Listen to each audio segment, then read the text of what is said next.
आज हम षष्ठ कक्षा की पुस्तक दीपकम के तृतीय पाठ है अहम चा त्वम चा में मध्यम पुरुष और उत्तम पुरुष का अध्ययन करेंगे।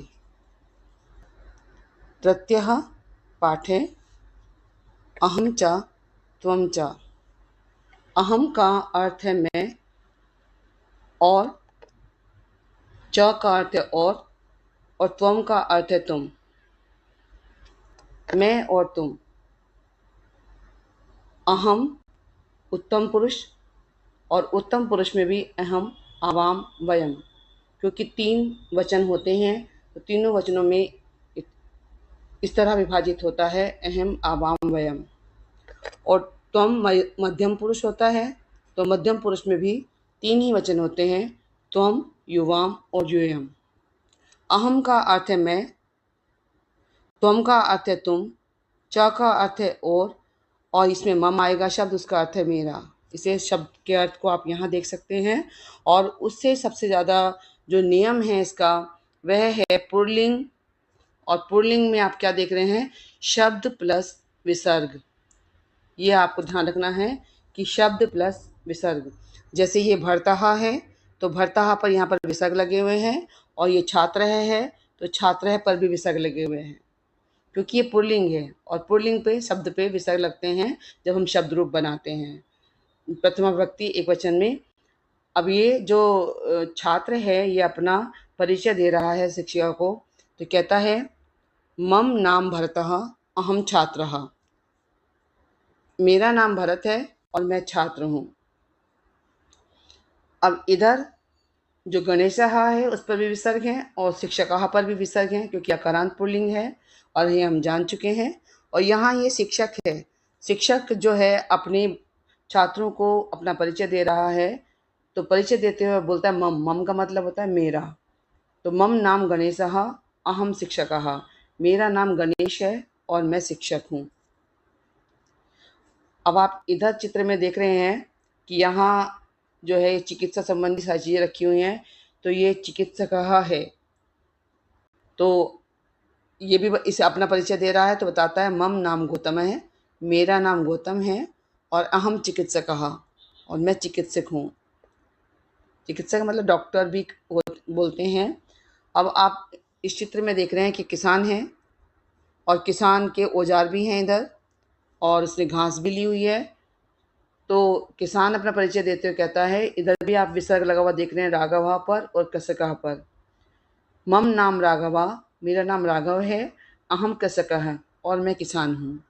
तो आपने यहाँ देखा कि किस तरह ये सब अपना परिचय दे रहे हैं अकारांत पुल्लिंग शब्द में, और मध्यम पुरुष और उत्तम पुरुष के ये वाक्य आपको कुछ प्रस्तुत कर रहे हैं कि मध्यम पुरुष और उत्तम पुरुष में किस तरीके से इनका प्रयोग किया जाता है। मध्यम है पुरुषः और उत्तम पुरुषः उभयलिंग होते हैं। इनका प्रयोग पुल्लिंग और स्त्रीलिंग दोनों के लिए होता है। उभयलिंग किसे कहते हैं, जिनका प्रयोग पुल्लिंग और स्त्रीलिंग दोनों के लिए होता है। यथा, यथा का मतलब जैसे, पुल्लिंग त्वम नरः असि। यहाँ बीच में इसमें पुल्लिंग है क्योंकि शब्द प्लस विसर्ग है, और इधर त्वम आ रहा है और इधर असि आ रहा है। ऐसे ही बालिका में भी आकारांत है बालिका, बालिका के इधर त्वम है और इधर असि है। तो इससे हम ये पहचानते हैं कि मध्यम है पुरुष है और उत्तम है पुरुष है, उभयलिंग होते हैं। और जो स्त्रीलिंग होते हैं वो आकारांत और इकारांत दोनों में होते हैं। आकारांत भी होते हैं और इकारांत भी होते हैं। पुल्लिंग तो शब्द प्लस विसर्ग है, स्त्रीलिंग क्या है, आकारांत भी होता है और इकारांत भी। जैसे अब अभी आप देखेंगे कि इस वाले वाक्य में ये मेनका है, उसका नाम यहाँ मेनका बताया गया है। तो मेनका बता रही है मम नाम मेनका अहम छात्रा, और वे अपनी शिक्षिका को बता रही है कि मेरा नाम मेनका है और मैं छात्रा हूँ। अब आप यहाँ देखेंगे कि छात्रा जो है वो भी शिक्षिका है, आकारांत है, तो वह भी स्त्रीलिंग है। और प्रियमवदा में भी आकारांत है, इसमें वाक्य में प्रियमवदा में आ रहा है अंत में, और शिक्षिका में भी अंत आ रहा है, कोई विसर्ग नहीं लगे हुए हैं, तो ये दोनों स्त्रीलिंग हुए। और वो मम नाम प्रियमवदा, मेरा नाम प्रियमवदा है, अहम शिक्षिका, मैं शिक्षिका हूँ। ये शिक्षिका है और ये छात्राओं को अपना परिचय दे रही है। अब आप इसमें देखेंगे, यहाँ फिर से आप देख रहे हैं कि जो चिकित्सा संबंधी सारी चीज़ें यहाँ रखी हुई हैं, यहाँ पर भी सब समान है ये। तो ये चिकित्सिका है और ये बताती है मम नाम सुमित्रा अहम चिकित्सिका, मेरा नाम सुमित्रा है और मैं चिकित्सिका हूँ। अभी मैंने बताया था इकारांत भी होते हैं, तो आप यहाँ देख रहे हैं सैनिकी, सैनिकी इकारांत है। मम नाम राधिका, वो अपना नाम बता रही है कि मेरा नाम राधिका है। और अहम सैनिकी, मैं सैनिकी हूँ, मेरा नाम राधिका है और मैं सैनिकी हूँ। अब आपने देखा कि अकारांत पुल्लिंग और स्त्रीलिंग में किस तरीके से उनका परिवर्तन होता है। अब इससे आगे कुछ नियम हैं जिन नियम को हमें देखना चाहिए और समझना चाहिए। जैसे पुल्लिंग में शब्द प्लस विसर्ग होता है और आकारांत इकारांत हम समझते हैं और नपुंसकलिंग में भी हम समझते हैं। ऐसे ही हमें यहाँ देखना है कि मध्यम पुरुष में एक वचन में त्वम होता है और इसके साथ में जो है धातु असी होती है। ये आपको बार बार संस्कृत में देखने के लिए मिलेगा और उसे करना भी होगा। अब है द्विवचन, द्विवचनम में युवाम है और युवाम के साथ आएगा स्थ है। बहुवचनम में युयम के साथ स्थ आता है जिसमें विसर्ग नहीं होते हैं, विसर्ग नहीं लगे होते हैं बहुवचनम में। तो आपने मध्यम पुरुष में देखा त्वम, युवाम, युयम और उसकी धातु है असी, स्थ और इस्त। अभी उत्तम पुरुष में भी आप देख रहे हैं एक वचनम, द्विवचनम और बहुवचनम। उसके सर्वनाम है अहम, आवाम, वयम और इसकी धातु है अस्मि, अहम के साथ अस्मि, आवाम के साथ स्व और वयम के साथ इसमें है। आपने इन धातु को अगर अच्छी तरह से रख लिया और अच्छी तरह से आपने इसको याद रख लिया अपने चेतना में, तो आप इसे कभी भी संस्कृत में गलती नहीं करेंगे, जो गलती हम अक्सर करते हैं। पुल्लिंगम, पुल्लिंगम में ये सारे जितने भी हैं क्या है, पुल्लिंग हैं। सैनिकः क्योंकि इस पे विसर्ग लगा है शब्द पर, तो ये सैनिका पुल्लिंग हुआ। और ये बालिका से पूछ रही है कि तुम कहाँ, विसर्ग प्रश्नवाचक चिन्ह लगा हुआ है तो तुम कौन हो, और ये बताता है अहम सैनिक है, मैं सैनिक हूँ। वो एक वचन में है तो बता रहा है मैं सैनिक हूँ। लेकिन जब वो दो के लिए पूछेगी तो युवाम कौ, तुम दोनों कौन हो। अब ये दो हैं तो ये नहीं कहेंगे अहम सैनिक है, ये बोलेंगे आवाम सैनिक हो, क्योंकि युवाम के साथ ये उत्तर में क्या बोलेंगे, आवाम सैनिक हो। तुम दोनों कौन हो, हम दोनों सैनिक हैं। अब यूयम के, बहुवचन में यूयम आएगा और के आएगा साथ में, आपने ध्यान देना है। एक वचन में त्वम कहा था, द्विवचन में युवाम कौ था और बहुवचन में यूयम के था। और इनका जो उत्तर है वो भी वयम सैनिका होगा, आवाम सैनिकों नहीं होगा। तो आपने इस सब दिखना है कि हम सब सैनिक हैं। अब है ये बालिका इधर बोल रही है तुम कहा, तुम कौन हो। तो ये गायक है, गाना गाते हुए, तो ये कहते हैं अयम गायक है, मैं गायक हूँ। एक वचन में अहम बोला। अब है दो, तो दो के साथ क्या है, युवाम कौ, तुम दोनों कौन हो। तो इसका आया जवाब, क्योंकि दो हैं तो ये अहम नहीं बोलेंगे, अब बोलेंगे आवाम गायक हो, हम दोनों गायक हैं। अब है बहुवचन में यूयम के, तुम सब कौन हो, तो इसका आया वयम गायकहा, हम सब गायक हैं। अब इसके बाद में है आपका, ये छात्रा सोच लीजिए या बालिका या कोई भी, यह प्रश्न कर रही है इससे कि तुम कौन हो। तो वह पत्रकार है, तो जवाब दे रहा है कि अहम पत्रकार है, मैं पत्रकार हूँ। अब ये दो हैं तो पता है आपको कि दो के साथ क्या आना है, युवाम आना है। तो युवाम कौ, तुम दोनों कौन हो, तो वह उत्तर में बोल रहे हैं आवाम पत्रकार हो, हम दोनों पत्रकार हैं। अब ये अधिक हैं तो यूयम करके बोलेंगे, यूयम के, तुम सब कौन हो, तो इसका आ रहा है वयम पत्रकार, हम सब पत्रकार हैं। अब इसमें ये बालक जो है वह इनसे पूछ रहा है तुम कहे, तुम कौन हो, तो बोल रहे हैं अहम पाचक है, मैं पाचक हूँ। अब यहाँ पर दो हैं तो युवाम आना है, युवाम कौ, तुम दोनों कौन हो, तो ये बोल रहे आवाम पाचक हो, हम दोनों पाचक हैं। अब ये बहुवचन में आया है तो यूयम आएगा, तुम सब के लिए यूयम का प्रयोग होगा, यूयम के, तुम सब कौन हो? तो वयम पाचकः, हम सब पाचक हैं। अब इसके बाद आया है स्त्रीलिंगम। स्त्रीलिंगम में भी ये नर या पुरुष है। इनसे पूछ रहा है त्वम का। अब स्त्रीलिंग में का आएगा, कह नहीं आएगा। तो त्वम का, तुम कौन हो? अहम गायिका, मैं गायिका हूँ। अब दो है तो के आएगा, युवाम के साथ के आएगा, का के कहा। युवाम में के आ रहा है, तुम दोनों कौन हो। वहां पे युवाम के साथ कब आया था, यहाँ पे युवाम के साथ के आ रहा है स्त्रीलिंग में, ये भी ध्यान देना है आपको। तुम दोनों कौन हो, तो कहती है आवाम गायी के, हम दोनों गायिकाएं हैं। अब वो बहुवचन में पूछ रहे हैं कि यूयम कहा, तुम सब कौन हो। तो सब वो जवाब दे रहे हैं वयम गायिका, वयम वही आ रहा है, आवाम वही आ रहा है, अहम वही आ रहा है। लेकिन जो का के का और गायिका गायिके और गायिका, ये स्त्रीलिंग में बदल जाएगा, ये हमें ध्यान देना है।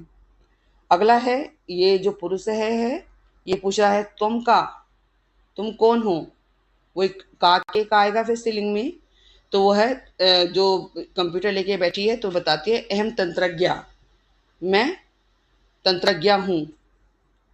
अब ये दो बैठी हैं तो युवाम के करके पूछेगा तुम दोनों कौन हो। तो वो भी जवाब में अहम नहीं बोलेंगी, आवाम बोलेंगी, आवाम तंत्रज्ञ, हम दोनों तंत्रज्ञाएं हैं। अब बहुवचन में आया यूयम कहा, तुम सब कौन हो। तो उन्होंने कहा वयम तंत्रज्ञ, हम सब तंत्रज्ञाएं हैं। अब ये बालक इससे पूछता है तुम का। अब ये क्या है, जो नृत्य कर रही है, तो नृत्य करने वाली हुई तो कौन हुई, नर्तकी बोलते हैं, अहम नर्तकी, मैं नर्तकी हूँ। अब युवाम क्या आएगा दो के लिए, युवाम के मतलब तुम दोनों कौन हो। तो ये स्त्रीलिंग में नर्तकी का द्विवचन होता है, नर्तकियों, आवाम नर्तकियों। अब यूयम का, अब के नहीं पूछ रहे हो, जब पुल्लिंग में के करके पूछा था, स्त्रीलिंग में कहा करके पूछना है, यूयम कहा। तो वो जवाब में देंगी वयम नर्तक्य है, ये बहुवचन है नर्तकी का। अब आया ये बाल, इनसे पूछ रहा है ये पुरुष, पूछ लीजिए। वह पूछता है तुम का, फिर वैसे स्त्रीलिंग में कहा करके ही पूछना है, अहम पाचिका, मैं पाचिका हूँ। अब वे दो हैं तो पूछ रहा है युवाम के, तुम दोनों कौन हो। तो आवाम पाची के, हम दोनों पाचिकाएं हैं। अब यूयम का, यूयम का प्रयोग बहुवचन में होता है और कहा का प्रयोग भी बहुवचन में आता है स्त्रीलिंग में। तो तुम सब कौन हो, वयम पाचिका, हम सब पाचिकाएं हैं। अब ये पुरुष इनसे कह रहा है तुम चित्रकार है असी, इनका परिचय इनको देते हुए बोल रहा है कि तुम चित्रकार हो। तुम के साथ असी आ रहा है, मैंने बताया आपको तुम के साथ असी आएगा। और युवाम है, युवाम के साथ में इस्तः आ रहा है और इस्तः पे विसर्ग लगे होते हैं। तुम दोनों चित्रकार हो, इस्तः पे विसर्ग होते हैं। लेकिन जब यूयम होता है तो यूयम के साथ भी इस्तः आता है, लेकिन उस पर विसर्ग नहीं होते हैं। यूयम चित्रकारा इस्तः, त्वम चित्रकार असि, युवाम चित्रकारौ इस्तः, यूयम चित्रकारा इस्त, तुम चित्रकार हो एक वचन में, तुम दोनों चित्रकार हो द्विवचन में, तुम सब चित्रकार हो बहुवचन में। अब ये अपना परिचय खुद दे रहे हैं और क्या बोल रहे हैं, अहम आरक्षक है अस्मि, अहम के साथ अस्मि आया है, मैं आरक्षक हूँ। आवाम आरक्षको इस्व, आवाम द्विवचन में आया है, अहम था एक वचन में, और आवाम के साथ इसवे आया है, अस्मि नहीं आया। वयम के साथ में इसमें, आवाम आरक्षकः इसमें, ये सारा बहुवचन में आ गया है। अब है ये बालक इनसे पूछ रहा है तुम गायिका सी, तुम गायिका हो। अब द्विवचन में युवाम आएगा, युवाम गायिके इस्तः, तुम दोनों गायिकाएं हो। यूयम गायिका इस्थे, अब यूयम का मतलब क्या होता है, तुम सब, गायिका इस्त इस्त हो। यूयम के साथ विसर्ग नहीं आया इस्त पे, और युवाम के साथ आया है, ये भी ध्यान रखना है। इनसे गलतियां करते हैं बच्चे बहुत ज़्यादा। अब ये अहम करके बोल रही है, अहम के साथ अस्मि आया, अहम चिकित्सिका अस्मि, मैं चिकित्सिका हूँ। आवाम चिकित्सके इसवे, हम दोनों चिकित्सिकाएं हैं। वयम चिकित्सिका इसमें, हम सब चिकित्सिकाएं हैं। ये बहुवचन में हैं पे विसर्ग लगता है, ये लगता है बिंदु लगता है जो होता है उस पर क्या होता है, यहाँ पर बिंदु लगता है बहुवचन में और एक वचन में नहीं लगता है। मा इत्यस्य अनुवादस्य च लेखन्यमे व्यंजन वर्णात् पूर्व पदान्तस्य मा इत्यस्य स्थाने अनुस्वारः लेखनीय है। व्यंजन वर्ण से पूर्व पदान्तस्य म इत्यस्य स्थाने अनुस्वारः लेखनीय है। जो ये लिखा होता है आप देख रहे हैं कि इसके पीछे न है, न, तो पुस्तक में माँ नहीं लगाया, ऐसे माँ नहीं लिखा, पुस्तक में ऐसे माँ नहीं लिखा।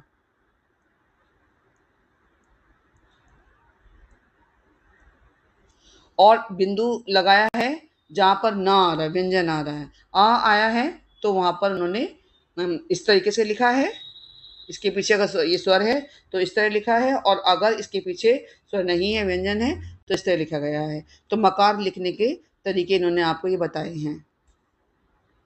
अगर आपको इस पाठ को बहुत अच्छे से अध्ययन करना है, समझना है क्या है इस पाठ में, और आपने कोई भी चीज़ जो शुरू से लेकर आखिर तक आपने किया है, तो उसमें आपका कोई भी चीज़ ऐसी नहीं है कि आपको समझ में नहीं आएगा। पहला आपने अकारांत पुल्लिंग अच्छे से समझा, दूसरा आपने सर्वनाम को ये देखा कि त्वम और युवाम का प्रयोग कहाँ कहाँ होता है, तीसरे आपने देखा स्त्रीलिंगम में का के कहाँ आता है और किस तरीके से बालिका बालिके बालिका का प्रयोग होता है, और आपने त्वम और अहम का प्रयोग, मध्यम पुरुष और उत्तम पुरुष का प्रयोग बहुत अच्छे से यहाँ सीखा। इसके लिए आप सबका धन्यवाद, और आप इसे अच्छे से अध्ययन करेंगे और समझेंगे, ये मेरा आप लोगों से विश्वास है।